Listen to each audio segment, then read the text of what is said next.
Hi everybody, so bit of a quick video here. One of the most common questions I get on my videos is how do I do my flags for my Napoleonics, my Wars of the Roses and my English Civil War.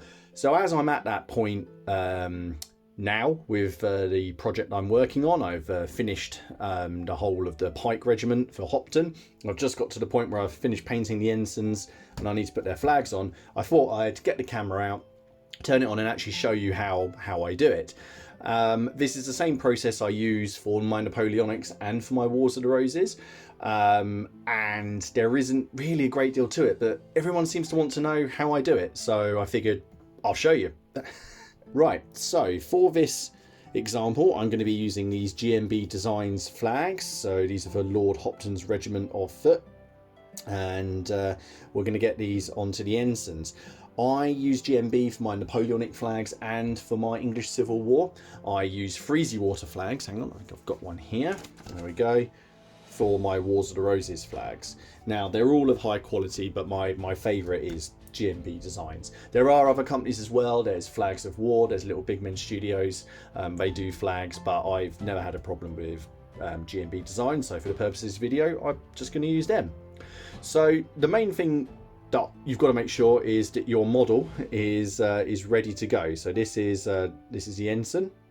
He's going to be carrying one of the colours, and here's the other one. So we won't get into why I'm doing two colours for a regiment or anything like here. I'll just show you how I'm going to attach it. And people seem to be interested in how I make it look furled or how I make it look like it's moving. So first thing to do is obviously remove the flag from the packaging.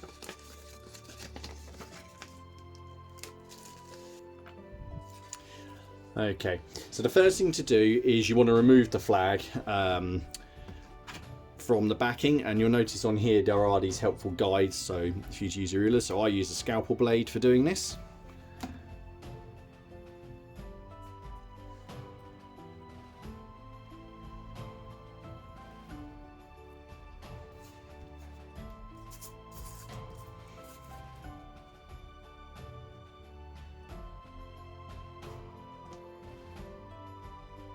Okay, once you got those out, what you're going to want to do next is fold them in half. So I pre-fold all of them. So you just get a nice crease, and that's going to be how we line everything up. Now you'll notice already that you get these white, that when this goes together, because of the way it's cut, it's not going to be quite right, but we've got a way around that a bit later on. So what I tend to do is I just pre-fit the flag, make sure it's going to look right. There we go. Now the next bit all happens fairly fast because you need to do it while the glue is drying. But the basically, unless he's standing in a gale, that flag is not going to look like that. So some people like to do their flags and have them proud of, so you can see all the designs on them. For identification on the battlefield, as well as just, you know, the flags look nice. That doesn't bother me so much. I'd rather have the flag falling in sort of a more realistic way. So what we're going to do with this one is it's going to fold over and behind and down a bit, okay, and it'll look more like fabric that way. And then for this one here, so we're going to do that ensign for that one. For this one here, basically behind him like that. Okay, so bear with me a second, we'll get this one set up and we'll get him stuck on. So here we go. So some people like to put tin foil and stuff like that in them to harden them up. I don't bother with any of that. So just using some normal PVA glue, little tip, if you've got beer bottle caps hanging around, they make great little pallets. And you can just chuck them away afterwards. So it's about 1 part water to 2 or 3 parts PVA. Now I try to put the majority of the PVA in the middle there. So that's where the flagpole is going to be. And then while it's on here, on another piece of paper, just so you can then get all the way to the edges, just brush that out. Make sure you cover every single bit of it. Okay, now this is where you have to work just a little bit quickly, and you have to be quite sure of yourself. Get that lined up.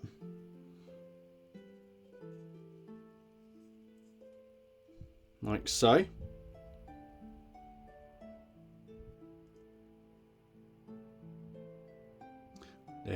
keeping it straight, push it together, because that's not coming apart. Okay, now while it's still wet, crunch it up. Squeeze it all the way up to the flagpole. So it's like that.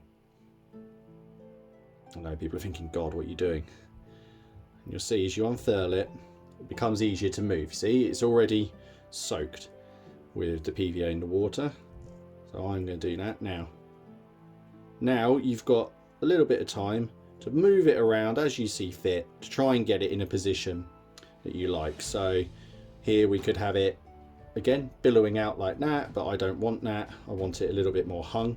So we're going to bring that down, I think, a little bit here. It doesn't matter about any little gaps that appear, because we can sort those in a minute with some paint. So there we go. It looks like he's just finished twirling it, as they would before the regiments engage. So there we go. I think I'll have it, maybe just turn it a bit like that.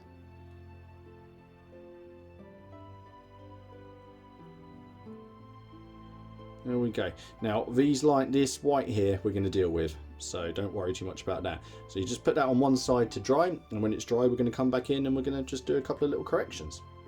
Okay, so when these are dry, they'll be pretty rigid, but they're not quite all the way yet. So the next thing I do is I add a layer of varnish. So I'm going to use Citadel's Munitorium varnish and just give it a quick spray. If you don't want it to go on the model, you'll want to mask that off or cover it somehow.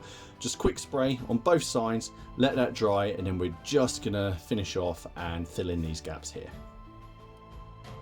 Now that's dry, I'm going to just fill in these white gaps here and find a paint that's as close as possible to the colour. So here I'm going to be using P3's Sanguine Highlight. So it's a sort of a reddy purpley mix, but whatever you're doing, white, red, blue, just fill in along there.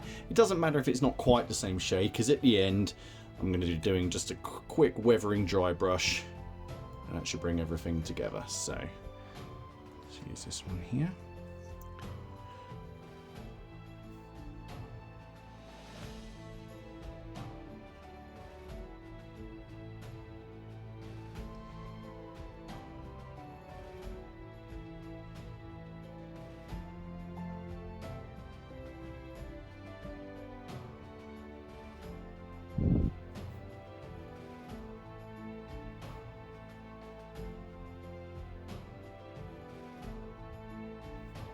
Right, when that's done, as you can see here, I filled in all those areas. Now I'm going to do the absolute lightest dry brush possible with Deck Tan.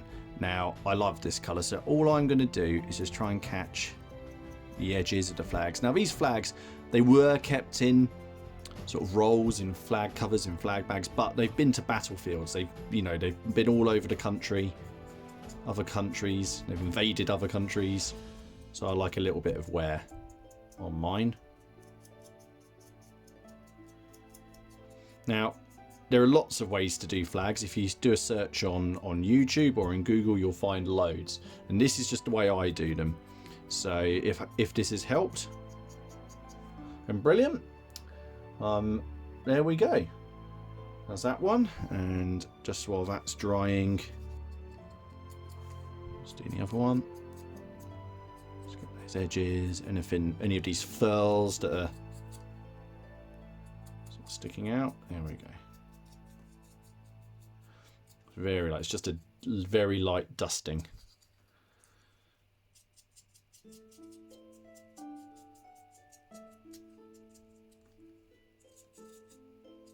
Light as possible. There we go. And that's that. So, just a quick one. I hope you guys found that interesting. I hope you enjoyed that. If there's anything else, any other little things you'd like me to cover, just let me know. Anyway, I hope you guys are all well. I'll leave up a couple of pictures of these, and I'll see you guys all again in the next one. Cheers.